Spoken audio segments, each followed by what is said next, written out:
Back po sa ating channel mga kaibigan, meron tayong tanggap ngayon na isang Devant na 32 inches.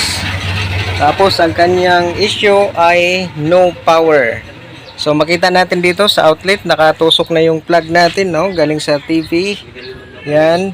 Itong outlet natin, merong supply yan, no? Baka sabihin natin na walang supply. Meron yan, nasa 203 volts AC.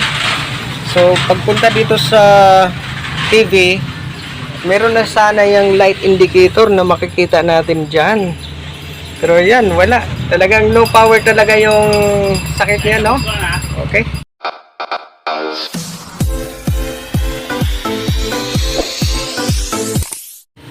So, bubuksan na natin, no, mga kaibigan.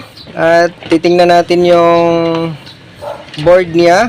So, yung connection sa speaker, tingnan ko muna, tanggalin ko muna to para maliwanag yung pagtingin natin dito sa kanyang board. Okay. Tapos yan, makikita natin dyan mga kaibigan, isang board lang yung nakikita natin. Yun yung tinatawag siya na 3-in-1 board. Sa 3-in-1 board, napapaloob na sa kanya yung power supply. Dito banda, ito yung power supply section. Tapos ang pangalawa naman na function niya, itong nagsusupply sa kanyang backlight. So dito na portion, tinatawag natin yan siya na backlight driver or backlight inverter. Dito siya na portion. Tapos dito na naman siya na portion, yun naman yung sa processor niya. So yan siya ay tinatawag na 3-in-1. So sa kaso niya ay no power, so focus tayo dito sa kanyang power supply. So sa nabanggit ko na, dito yung power supply niya, no? Titingnan natin yung primary. Kasi ang power supply, merong primary, meron ding secondary. Okay, fokusan natin tong kanyang primary, no? Ayun, makita natin dyan, no, mga kaibigan, na meron talagang sunog. Pumutok talaga dito sa bandang primary niya. Ayan. Pagka ganito na, no, mga kaibigan, kasi wala na tayong pamalit niyan.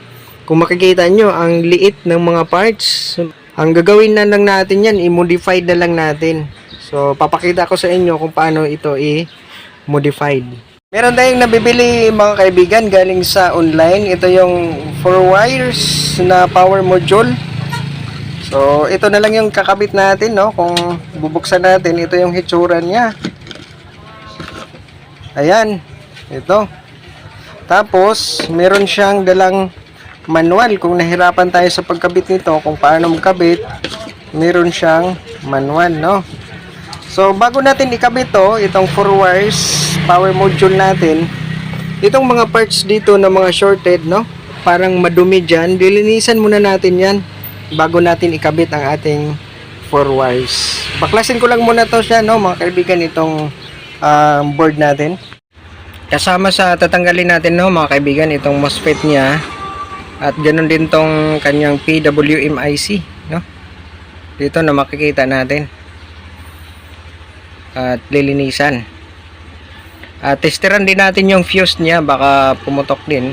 So papalitan din natin to, yung fuse niya, kung sakali ay yan ay pundi. Ayan, no, mga kaibigan, natanggal na natin tong mga defective parts, yung MOSFET niya, PWM IC. At meron ding iilan na mga rectifier diode dyan na tinanggal natin kasi sira eh. At dito rin sa secondary niya may nakita tayong na Schottky diode dyan na sira din. Kaya tinanggal ko na lang. Ito yun, oh. So, grabe talagang tama ng power supply niya. Primary at saka sa secondary, no? So, ito na yung pamalit natin sa secondary niya, Schottky diode, at yung sa primary yan. At yung 4 wires natin na module. So ito na yun, no, mga kaibigan, nakabit ko na yung 4 wires power module natin. So saan ba natin kinabit yung red? So sinundan lang natin yung diagram dyan na ang red dito siya sa ating drain ng MOSFET na tinanggal natin. So ang drain ng MOSFET dyan yun sa dito banda. So nilagay natin ang red dyan. Tapos ang black, no, dito nasa sa ground siya sa primary, negative. So, pwede lang tayong maglagay dito sa ating paa ng kapasitor kasi ito yun siya yung negative. So, meron namang indicator dyan sa gilid ng kapasitor na yan talaga ay negative. Sa dalawa naman, itong yellow at blue, itong yellow, yon sa output na yan sa ating chopper transformer, no? So, pwede siyang dyan sa may diode o dito sa kapasitor. O, parallel lang yan sila. So, ang yellow, no? So, dito yan, no? Ito yan siya, no, mga kaibigan, ang yellow. So, pinapasok lang natin dyan sa may butas dyan. Tapos, tagos yan siya dito sa kanyang dito na connection. Ito yung sa 12 natin. So, kung makikita nyo dyan, merong nakapangalan dyan na 12 volts. So, dyan ako naglagay. Tapos, yung katabi niya, ground. Ito. Yan, ground na yan. Dyan naman natin nilalagay yung blue natin. Kung makikita din natin dito sa ating diagram na ang blue ay dyan sa negative ng kapasitor or negative ng secondary. Okay, ilagay ko lang muna, plaster lang muna to, no, mga kaibigan, at i-adjust natin yung voltahe niya. Ito yung gagalawin natin, itong trimmer niya na isukat natin doon sa 12 volts. Ayun na mga kaibigan, na-plaster ko na ang board na iskruhan na natin. Tapos ganoon din ang 4 wires na power module natin na screw na din natin dyan. At yung tester natin na digital nakatabi na rin para sa mag-monitor sa kanyang voltahe. So ngayon handa lang natin tong flat screw na maliit natin kasi ipihit natin to dito, no. Pagka mababa pa yung voltahe, pihitin natin pa clockwise. So kung sobra naman, counterclockwise. Pero panagro-roin natin ng mga kaibigan na nasa minimum pa siya. Hindi siya lalagpas sa 12 volts.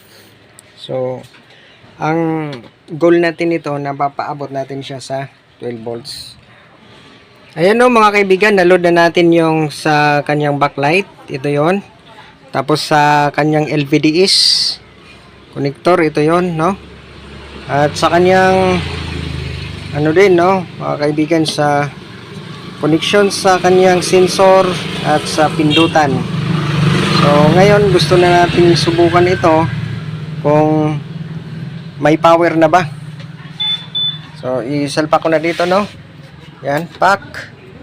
So ayun, makikita natin dito na meron siyang light indicator na ayun, nag-blow na.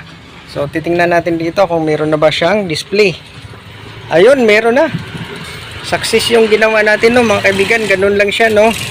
So nakita natin na putok yung power supply nito. Tinanggal natin yung mga shorted na mga parts. So hanggang dito lang yung tutorial natin, no, mga kaibigan. At kung nakatulong naman tong tutorial natin, sana ay mag-subscribe din kayo para tulong na din sa amin bilang mga maliliit na mga YouTubers. At asahan din natin yung like button